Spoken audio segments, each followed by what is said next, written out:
All right, we are here today with Sobel Ngom, the founder of the Social Change Factory. Thank you so much for making the time. There would be so much more to say about you, but I think we'll get to that in a second. Thanks, Thomas, for having me.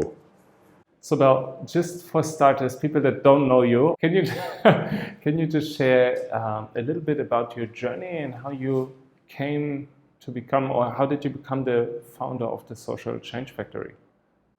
Oh, you have 2 days? I have 2 days. Okay. Okay, let's just be serious. Thank you for giving me this opportunity.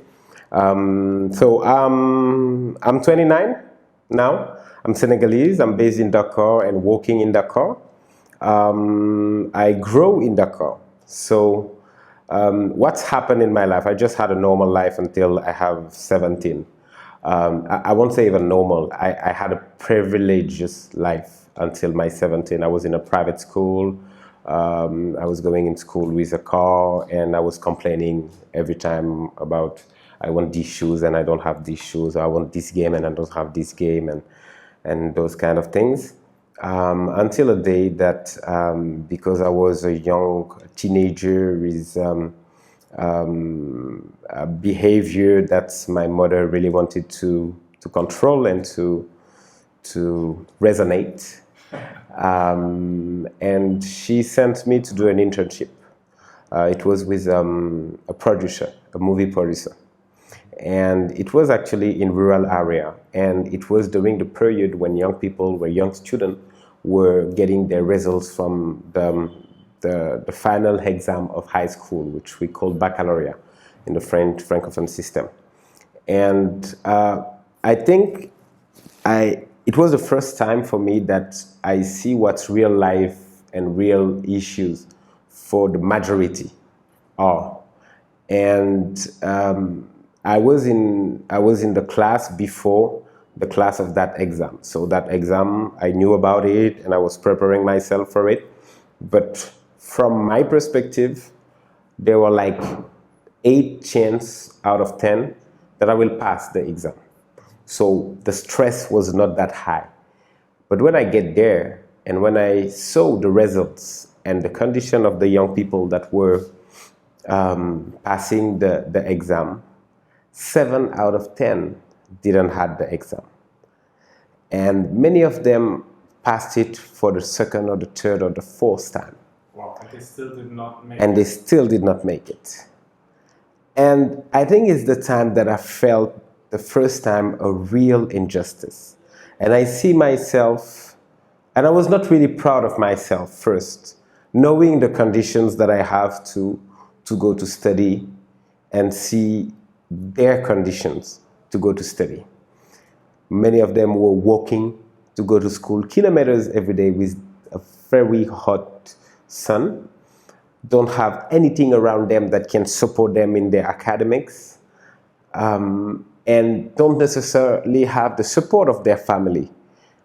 Many of them have parents that did not go to school, so they cannot support them or guide them or anything, and the environment doesn't offer anything. You don't even have a library, you don't even have a cinema, you don't even have anything.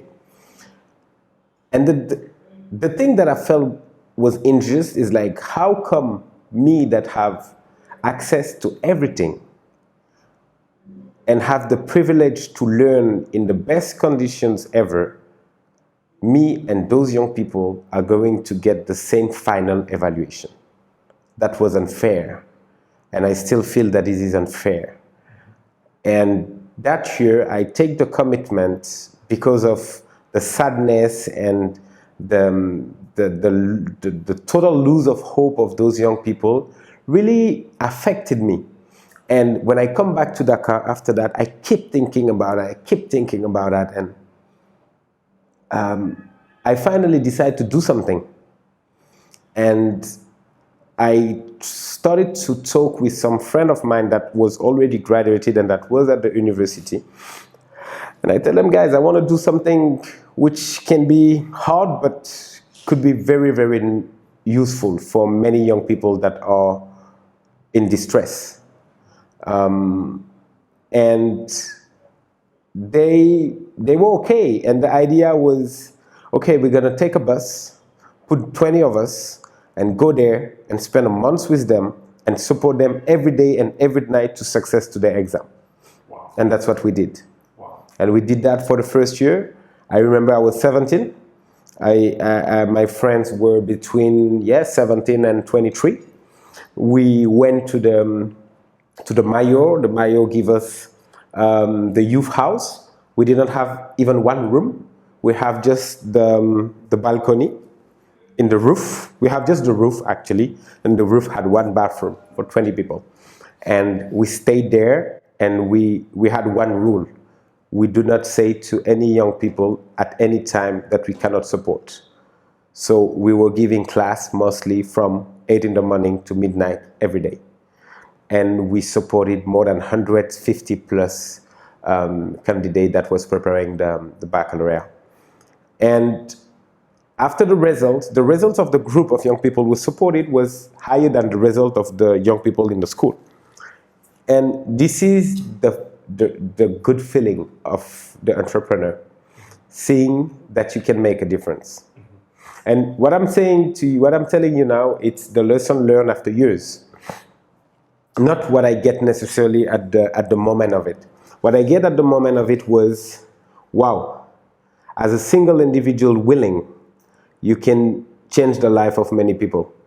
And actually, one of the guy that you might have think that it was me, because it's like me, was one of the participants of the first edition of this. And we met there, and now he's working at Social Change Factory as the logistic manager. Wow. And we have been keeping in touch with many of them. And we have continued to do that program until now. And this is this year that I decided to stop the program, because the problem is still here. The program will help few young people, but it's not changing the system. Now I want to tackle the system, because over the last 10 years, every year, 100,000 of young people fail to their exam out of 150, which is now around 1 million, that have been in school for 15 years, that have raised hope to get out of their miserable life for many of them, that have hope to be able to have their exam to get out of where they are and to travel or to come to the city and to have a decent life and decent work and everything. And just failing to that exam, it's not just an academic lock, it's a full life that is locked because you don't have any other perspectives. And now with Social Change Factory and other youth organization, we want to raise a strong advocacy to not delete, not to delete the back, but to make it that it's not mandatory anymore. And people that want to go to university specifically can do it from university. But every single student that gets to attend the last class of high school have the right to receive a certificate saying that you finished high school.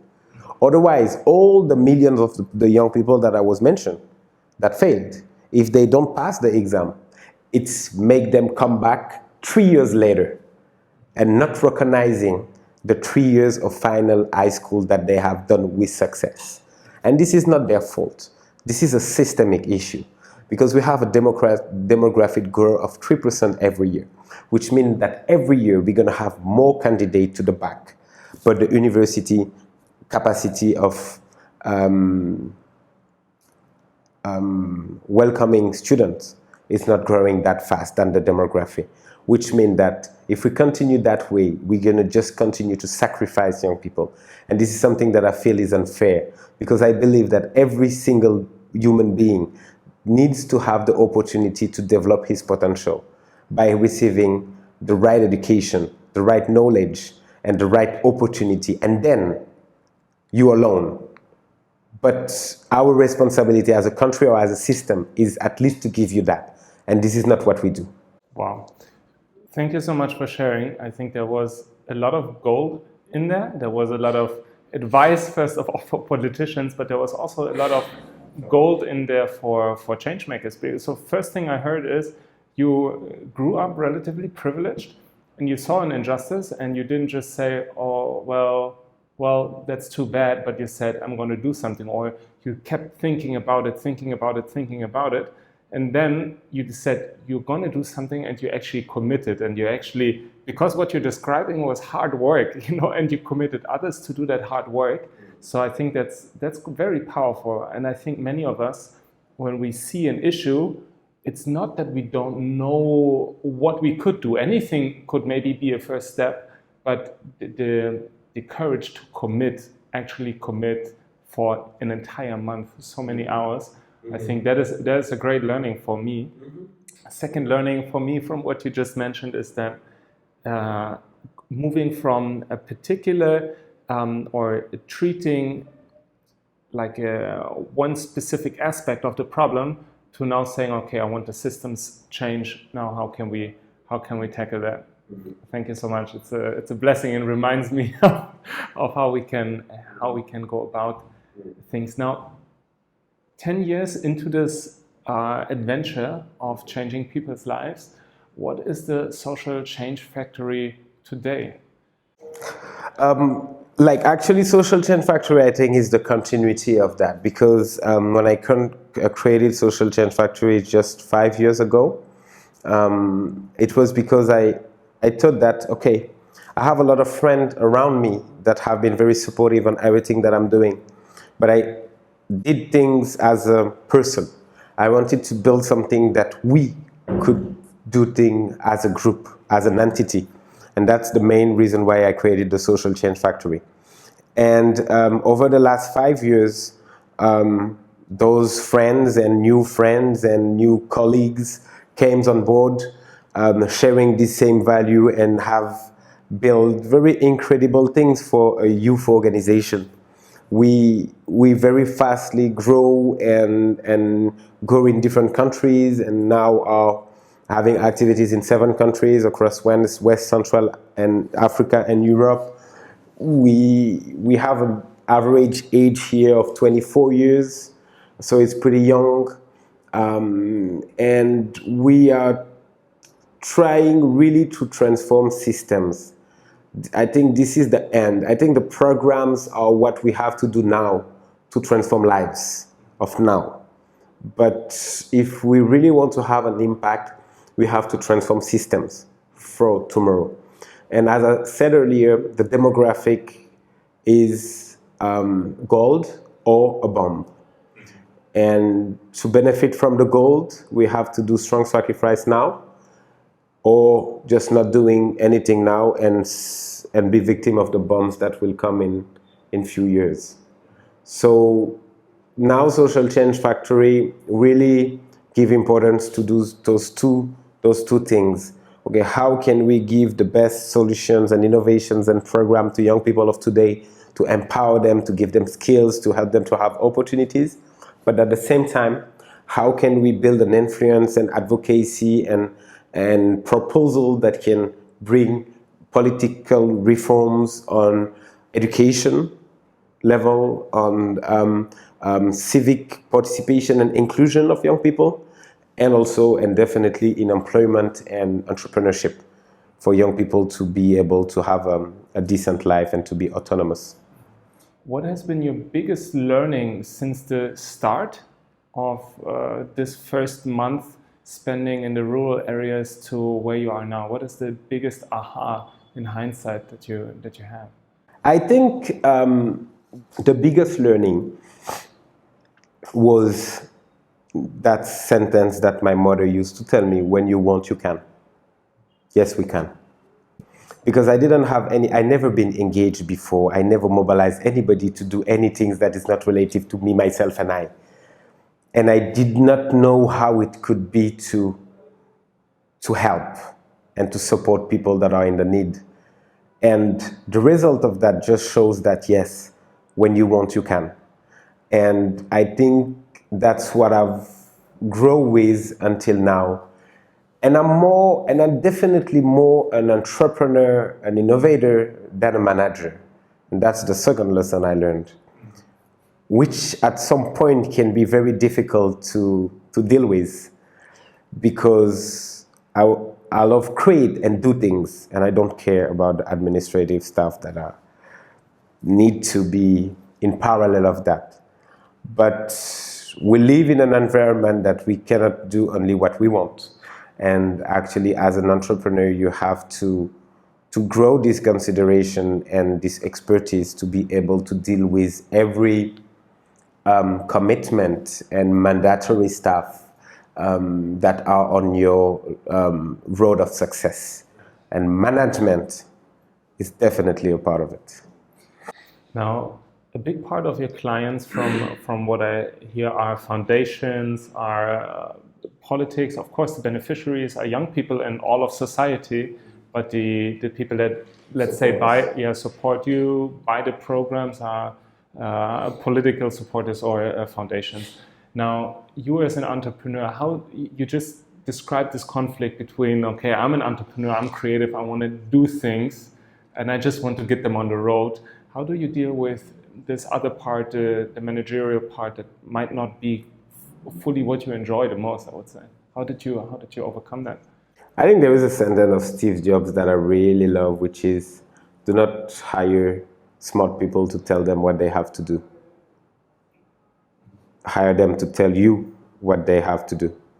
And it's I think what I'm trying to do, which is not easy, because as the lead creative and entrepreneur, you have sometimes you are confronted to some things, administrative or management things that you don't want to hear with, because you think and you believe that they will make your success lower. But having another person that is more caring about that management, that will stop you as the entrepreneur to give that space to the management, I think is very important. And I think this is also the story of life. There is nothing that can be done in a single perspective.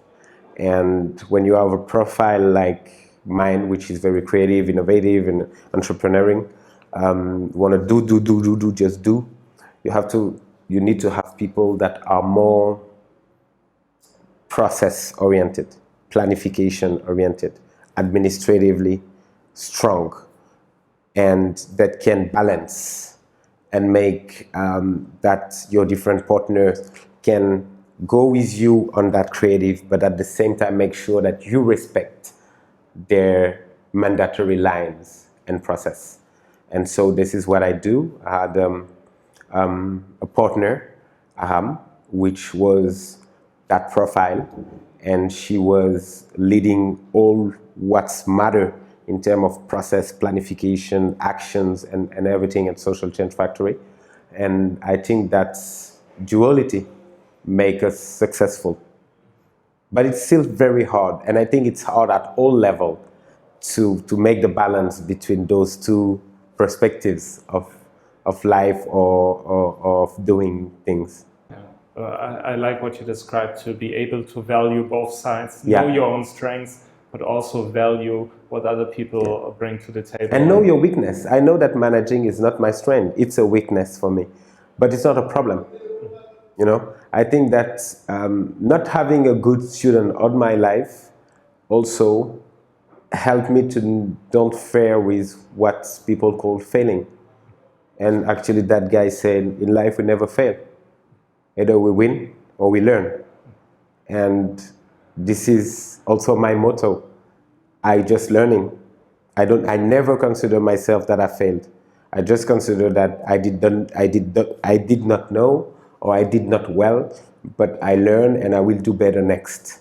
And I think this is what is really important. It's to learn after a non-success. But failing is just a concept. It's when you say, okay, here I stop. That's when yeah. I did not do it well, but I do it with a real conviction, with sincerity, and this is what is important, to do it with sincerity and to think that you are doing right. And if you are not doing right, accept to learn what you did not do right, apologize if you have to apologize, and try to do better for the next one, because there will always be a next one, even maybe except if you do a very, very, very bad. And there's no next time.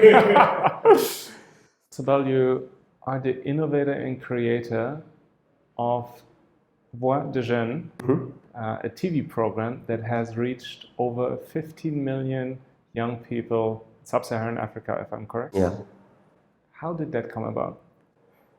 Actually, that's a very interesting question. How it's come, if we have to come at the origin of it. In 2011, I was myself participating, I was studying at Sub-Saharan, it's a business school, and there were a competition of debating.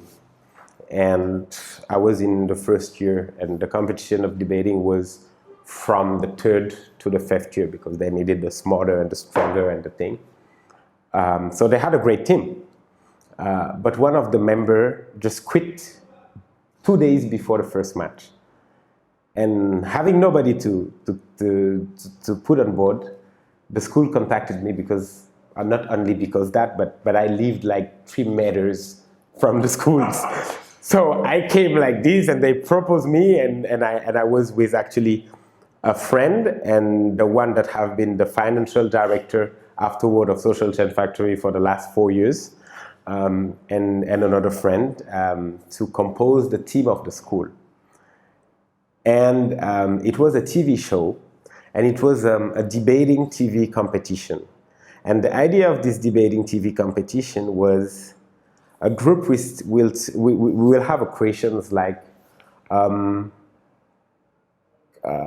the women have the right skills to be manager, for example? And a team will say yes, and another team will say no. And they will have to defend the no, and the other team will have to defend the yes. And I play the game. It's afterwards that I think about what I did. My question was, is Africa ready to come together? And my position was no. And I have to defend the no. And I win defending the no. And this is definitely not what I believe. But for me, it was an exercise of arguing, of position, of tirade, and all of this. But until now, like almost 10 years after, people recognize me and tell me what you said was right. And I agree with you. And actually this year, I was on fire. I was on fire. I was the youngest of the whole competition. I didn't know anything about laws, about, history necessarily. But the fact that I was so young and so unexperimented gave me the flexibility to use very simple and concrete example, which the people loved. And they even created because there was no prize for individual debaters, but they created this year a prize for the best debater for me. And I win until the final, where I lose, because the final was also in front of the national champion of everything, the University of Saint Louis. And it was a debate about laws. It was about the parliamentarian and the presidential regime, something like that. And they were very, very, very good. But I still fought with the team. And sometimes after that, I was just thinking again about what is the purpose of putting some questions that we all agree now and ask people on TV to debate and say yes or no. How you can put on TV now, does women have skills enough to be managing? You put the debate back, and it doesn't bring anything good on the table. Because if the one defending the yes is not enough good, the one defending the no will win, and you will influence of the thinking of the people watching the TV. And we don't have the right to do that. And I decided to do, and I wanted to do it with collaboration with them first, but our mindset wasn't aligned, so I decided to create my own show. And on my own show, there were no yes or no. There was yes and how. And I call it Soyons Voice of the Youth, let's be solution. So we don't talk about the problem, we talk about the solutions. So we put something, this is the problem of jobs, what solution can we bring for this? And a team suggests a solution, and another team suggests another solution. So there is no loser. A solution cannot win or lose in front of another solution. It's like a fight against yourself. You have to be the best on presenting your solution. But if you lose, it's still a solution, and it can still inspire people. Very nice. How did it become a TV show then from this concept? Oh, because I developed it as a TV show. Yeah, my thinking was to do a TV show. Because, I think that media are so powerful in our time and are giving us so much bullshit in a day, then if we don't really make sure that we can that we can insert in the media program things that will help young people to develop themselves, to learn, to thrive, to get empowered. We know that school cannot do that from everything that I explained. So if TV could be a popular school, that would be great. And that's why I decided to use the media, because we don't have money to do events in every city. So we just can use the media that touch people where they are and that can help them to learn and grow and get engaged.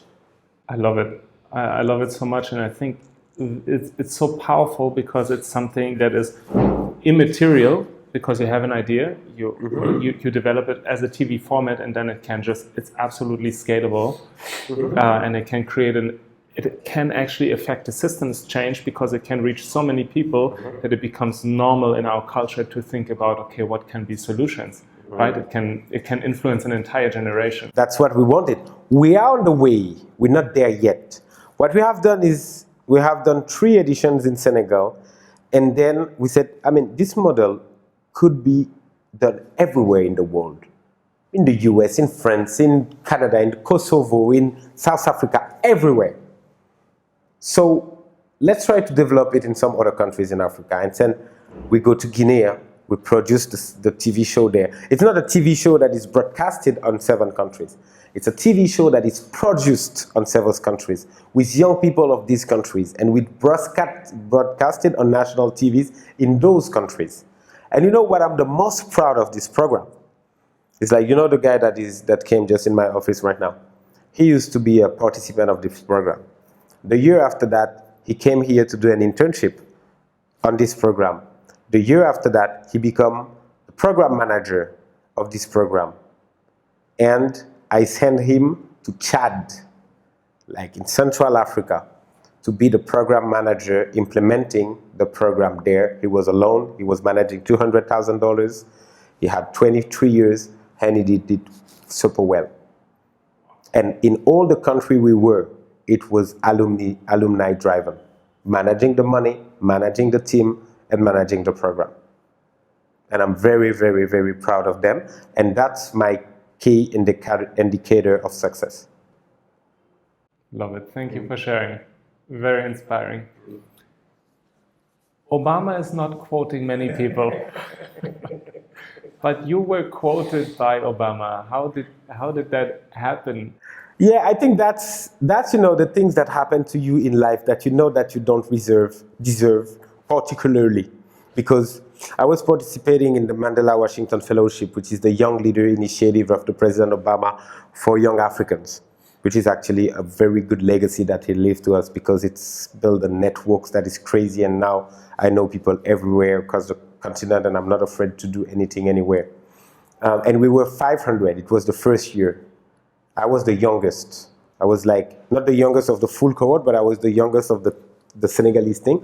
It was a program for 25 to 35, and I was 23. So there was some, what they call exceptions to candidate. And, I did the program, and I didn't have any specific things, I did objective back, this thing with the student that helped me to be selected. I had that idea of the TV show, but that was not very sure. I had that idea of Social Change Factory, but that was not very sure. But I think they felt that there was something that could be fed with that program. So I did that program, and definitely it was 6 weeks program.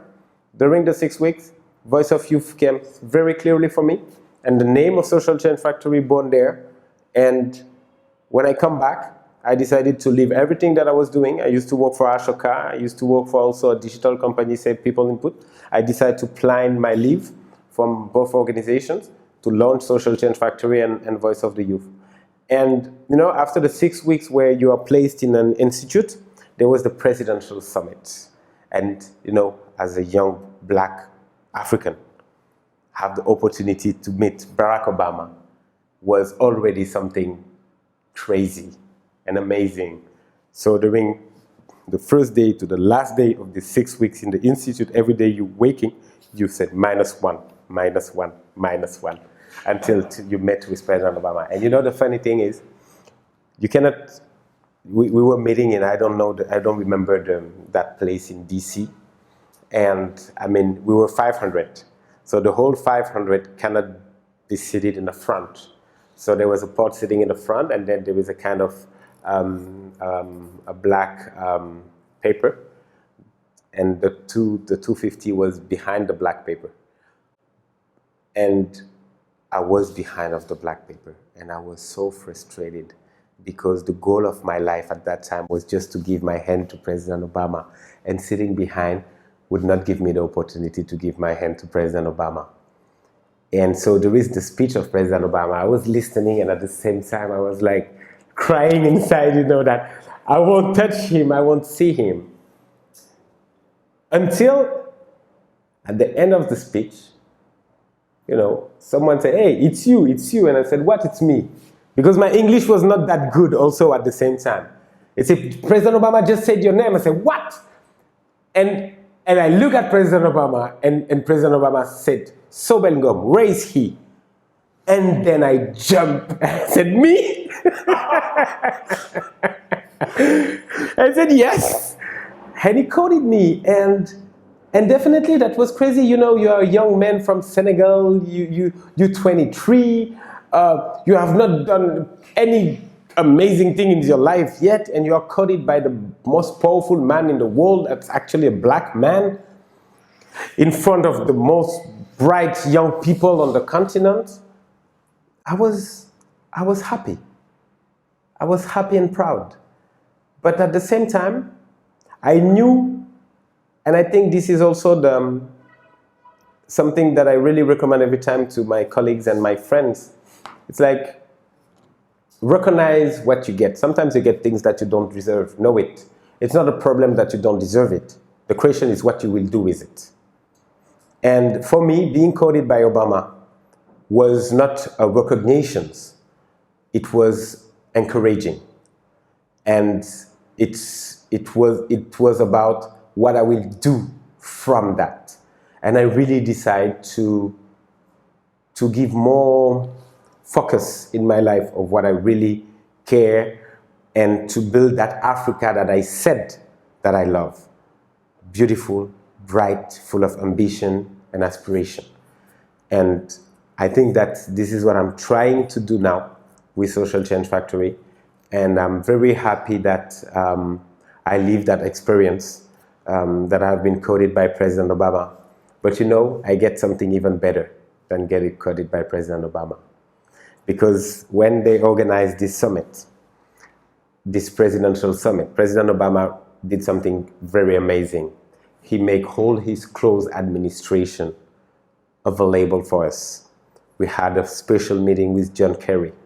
We had a special meeting with Sandra Powell. We had a special meeting with Susan Rice.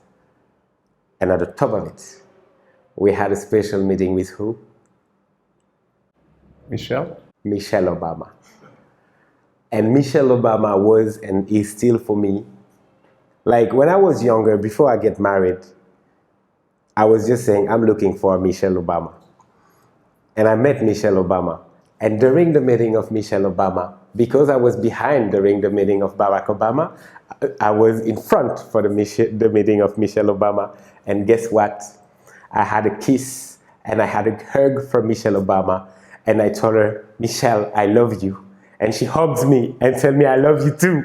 And for me, that was the top of the experience. And I swear to God, I get out of the house, the room, and I called my mother. And I was like, it was too much, in 2 days. And I called my mother and said, Mom, I think I'm done here. I need to go home now. I need to go home now. And yes, that was incredible, because she gave a so strong and powerful speech that President Obama could not give as a president. So she gives that speech. That's Black power-oriented speech about empowerment, about taking what we have to take, about girls and women, about our role as male, Black male, for equity with women. And it was so strong. And it was very, very a deep moment in my life that I think that I will never forget, and for another reason, actually. It's in the speech of Barack Obama, he quoted another woman that's called Mam Dia Hanjai. And actually, I married her 2 years after. And she's the mother of my son, Madiba. Now we're coming full circle. You see? The Obamas are playing quite we even wanted to invite them to our wedding. So, yeah. Oh, thank you for sharing. It's Yeah. powerful. It's a pleasure. So, about when you started the institution, Social Change Factory, very practical. How did you get your first supporters? How did you get your first clients? How did you make this, the financial thing behind it? Many people think I can only really do something if I have money. You started and showed that it's possible to do something without the money, just with the passion, engagement, and all this. But yet, right now, we're here in a wonderful office with all these people, and they all have their livelihood. So, how did that? It's not that easy that it appears. But yes, you're right. When I did Objective Back, it was clearly showing me that you don't need money to do everything. You need willing, and you need conviction, and you need leadership to make people that have other stuff to do, to leave the stuff that they have to do, to join you, to share your vision and your idea, and to co-create with you. And that was what happened with Objective Back, and that works pretty well. And when it's come to Voix des Jeunes, it was a TV show. Like, you cannot do it without money. But I was young, I was 23. I did not realize any exciting things that can prove an organization that they can give me $200,000 just like this, after zero organization gave me even $1,000. So, but I think that the fact that I don't consider failing was my strength. I have asked 73 demands for funding of Voix des Jeunes, visit, calling, email, blah, blah, blah, blah, blah, before to get one positive response. And that one positive response was a big one. It was $100,000 from the Open Society Foundation in Senegal, Osiwa, that I have a very recognition from their support, as we were as an early stage organization, and they believed in us and they funded us. And you know what I learned from that? When you have one support, no limit anymore. Because people give to people that already have a support. They don't give when you don't have a support. So when you can find the one that gives you when you don't have a support, that's what you have to look for, And from there, we raise another $100,000, which makes $200,000, and we'll be able to do the full season 1 of Voix des Jeunes. And I did not necessarily at that time consider that it was a success, because I'm not someone that calculated and value the money as it's big money or small money or things. It's just how much people can benefit from what we will do with the money. And yes, it's afterward that I see, wow, as a young organization, in like those last 4 years, we raised like $3 million, and we have done that in those countries, in this and this and this, and it was like, wow, we struggled a lot, we suffered a lot in terms of management and all those things that are hard when you have to manage big money. But at the same time, we kill ourselves working hard, and we did what we thought was the best to do in a very fair way. And I think we contribute to change life of few hundreds or thousands of young people across the region. Yeah. It's very powerful. I love it. What was going on in your mind when you were knocking the next door, writing the next email? Did you keep track of it? You knew the number 73? Oh yeah, because one day I had to count, actually, because I was preparing a conference about failing, actually. It's like the fucked up night, it's called. And you talk about failing and blah, blah, blah. And, because you have the trace of the emails, and, even the one that you had on call, you also emailed them, and I counted all of them. The one without response, the one, oh yes, it's nice, but the one that we are interesting, then finally not, and the one that come to see us, we are very interested. Nice. And that one, when you receive that one, the way that you prepare the response of the emails that tell you we are very interested. I remember that moment right now, that okay, I have to be very, very good from now, not make any mistakes, because I really want this to be good and to work. So, yeah, I would say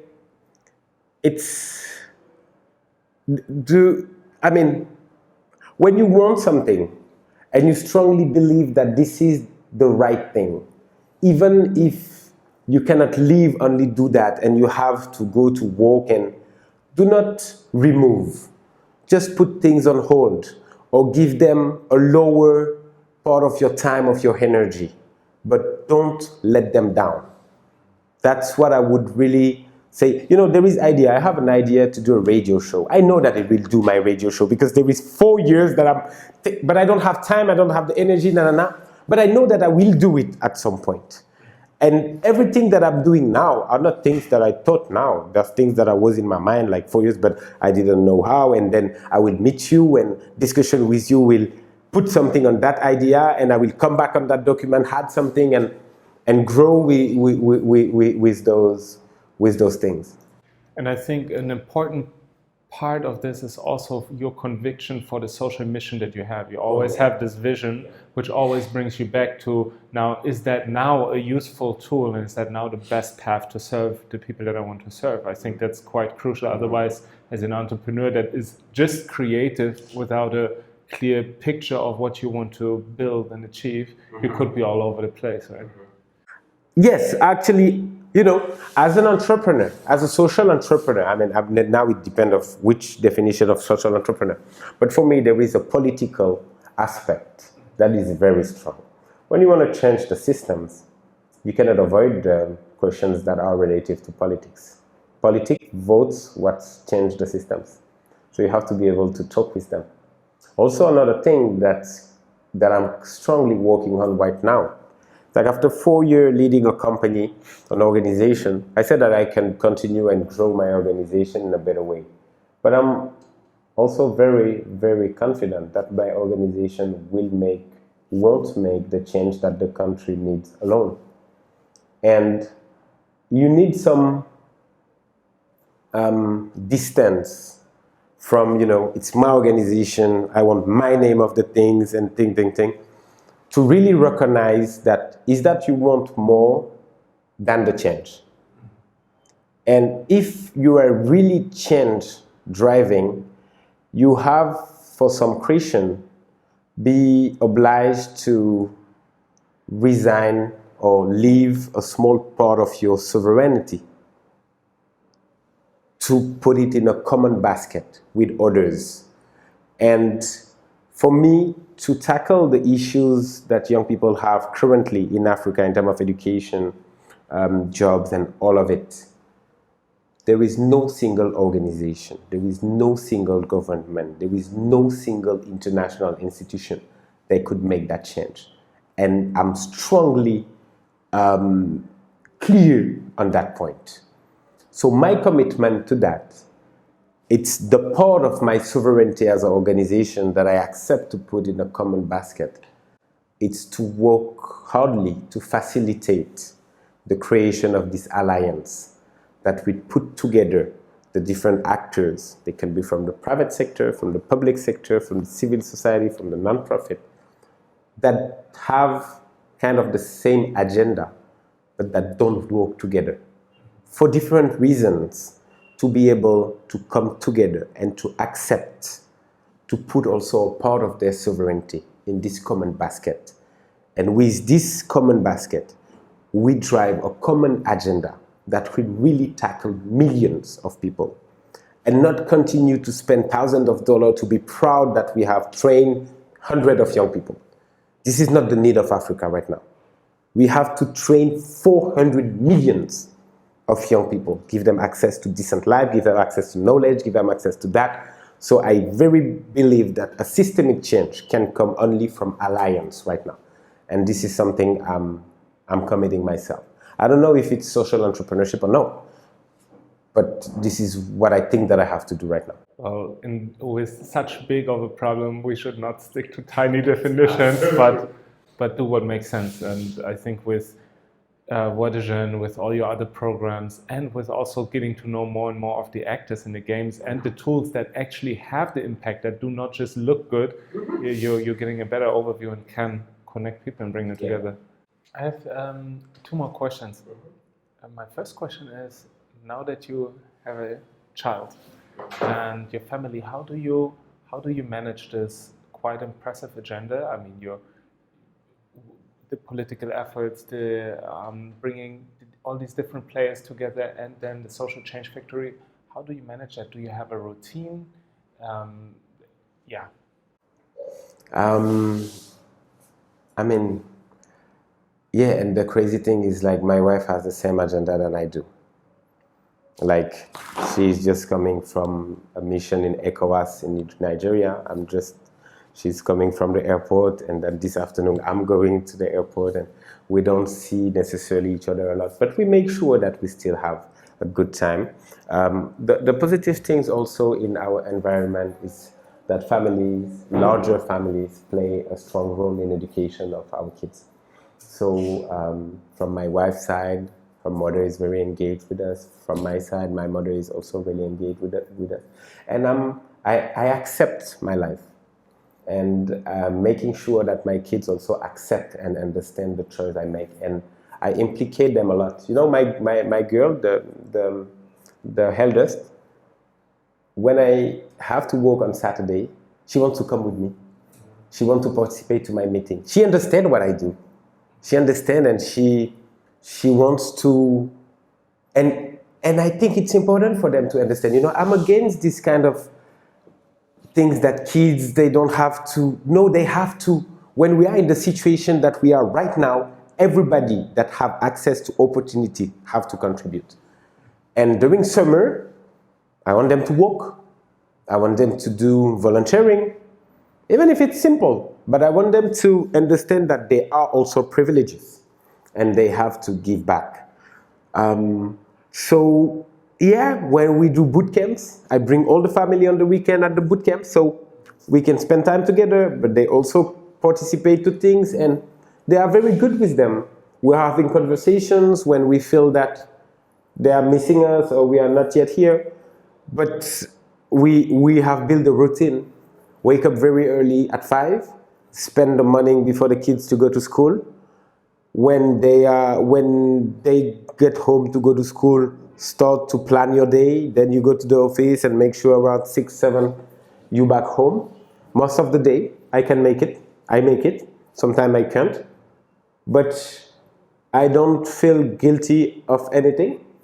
And they don't make me feel guilty of anything. And they understand that commitment. And it's important for me also that they understand that commitment, because they see the reason why my commitment is the one that I choose. Because I also bring them where kids has difficulties, and they understand that those difficulties are not what they are living, and they would have preferred that those kids don't have those difficulties. And then you explain that, yes, so sometimes if dad is not here enough, it's also because dad is trying to do things in that side. And yes, coming back to what I said at the beginning, they are never alone. And that's also the beauty of family in Africa. And this is something that we really have to work hard to preserve. Is a kid is not a kid of mommy and daddy. A kid is the kid of the whole family. Uncle, grandmother, grandfather, aunts, big brother, big sisters. And that was the case for me. My grandmother, I used to say that she's the woman of my life. Even if my mother was here, I lived with my mother, but my grandmother played a strong role in me. My grandsister played a strong role in me, and actually even professionally. You know what I used to say? My grandsister is 15 years more than me. And when I was born, so she was 15. And at 15, girls are friends. So all the girls' friends of my sister at that time saw me born and took me as their baby. My first internship was from one of them. My first job was with one of them. My first international opportunity. They play such a strong role in my education, in my growing, in my professional development and everything. That's made me really believe that growing, it's not a creation only of mom and dad. It's larger. It's not a reason that I'm giving myself because I'm doing what I do. It's because I lived it myself. And I think it's very positive. Yeah, thanks for sharing that. Makes a lot of sense. And my final question, what would be your advice to the youth in Africa? Accept to fail, what they call fail, or accept to learn. Learn a lot. Because when you failed, I will use failed here, right? When you failed at an early stage, you win a lot of time. And most of the time, people are afraid to do things to not fail. But do things to fail. That's what I invite them. Do things to fail, so that when you fail, you will know how you do it, if you don't. And don't be afraid, and don't wait for money. Money is recent in the history of humanity. Before that, people was doing stuff. And I know we are in a civilization where money is putting on front, but money, it's only a way, it's not a hand. And this is very important to acknowledge that money is a way, it's not a hand. And I think if you understand that, you will see that money comes after trying, not before trying. And if you expect money before trying, you might expect for a long time and be afraid never be trying because it won't come. Try first, prototype first, prove first, then you deserve to receive the money. And fight for it then, but try first without. As every success stories in the world today start without money. Even Zuckerberg with Facebook. Thank you so much for sharing, Sobel. Super, super inspiring. Loved it. And thank you for making the time. Thank you for making me talk about those things. It's also interesting to re-see some part of my life and things, and very encouraging you for that road trip that you guys are doing to see social entrepreneur and to raise awareness about social entrepreneurship. I think it's important even for us also that people can get more aware of what we are doing, because in the current ecosystems in many countries we do not exist because people just don't understand what we do. So we are not necessarily sitting at any table, because can sit to a table person that we can identify and categorize. So thank you for promoting social entrepreneurship across the world, especially across Africa.